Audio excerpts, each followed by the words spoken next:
tonight I would like to welcome Christina Linares from Artesia High School. She's going to be performing the piece Precious Cargo from the show With Their Eyes.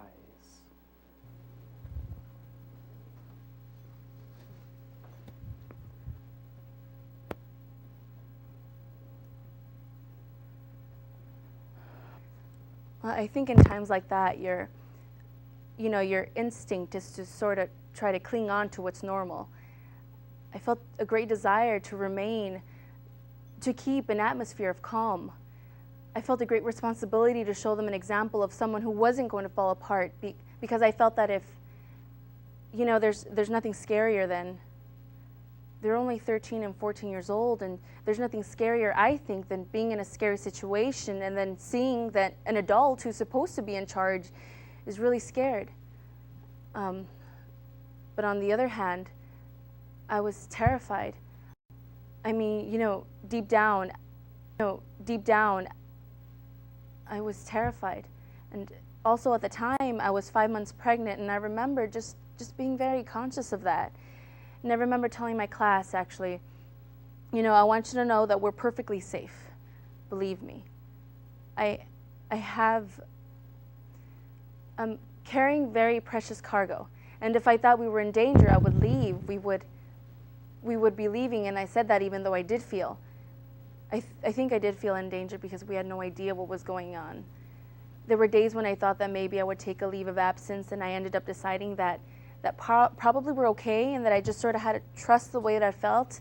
And the fact is that I didn't feel sick. It was gross and smelled horrible walking from the subway to school, but I never had a sore throat. I never had a headache. I felt fine, and I felt like I just sort of needed to trust that. Well, it's funny because for the first 3 months, I would say, after the attacks, so throughout November, for all of September, October, November, I felt actively sort of an active sense of fear every day that I think everyone felt. And then one day I just sort of felt less afraid. But during that time of feeling afraid, I felt like I was crazy to be New York. I know people who had children especially felt a strong desire, or considered more actively than other people.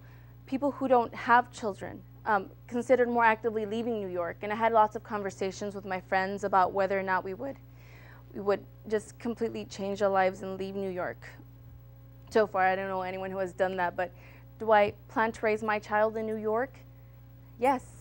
I love New York, and I believe that if my husband and my baby and I move, well, I don't know where we would go, the country, maybe, actually we would move to Western Massachusetts if we were going to move to a totally different life. But then if you do that, what has happened is that you have really allowed your life to be completely defined by this one event.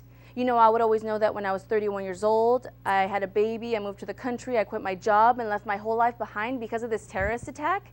And I think it's a really problematic thing to allow your life to be completely defined by this one event.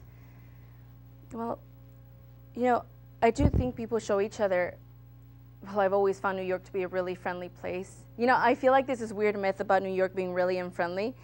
I'm from Boston, and Boston's unfriendly. New York is not unfriendly. You always have some sort of encounters with people on the streets, and like everywhere you go, if there's something big like blizzards or tornadoes, everyone's really nice to each other on the streets or whatever.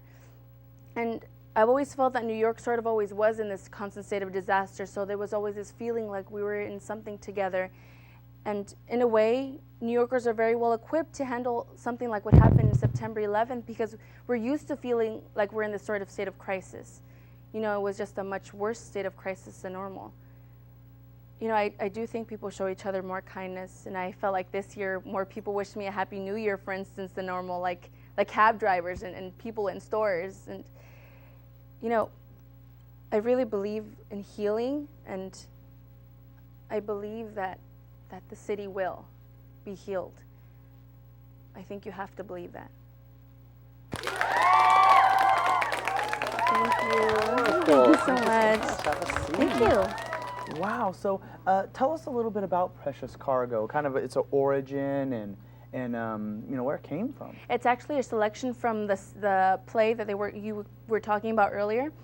With Their Eyes is a selection taken out from the Stuyvesant community. The Stuyvesant High School, actually, the high schoolers made this monologue based on the people who were actually affected before and after the aftermath of the Twin Towers.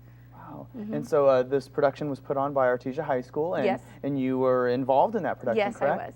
Yes. Wow. What was that experience like? It was just amazing. I mean, I haven't felt that in a long time. I mean, this is a new production. We haven't had this for a very long time, and our director, Phil Miller, is a great drama teacher, and I'm really psyched about it. I really enjoyed it. It was such a great experience. Excellent. Well, we hope to see more acting from you in the future, and we Thank wish you you. the best of luck. Thank you so much for bringing that performance to the Unite show. Thank you for inviting me. Excellent. Thank you. Hold on to your hats, ladies and gentlemen, because we've got a spelling bee. Now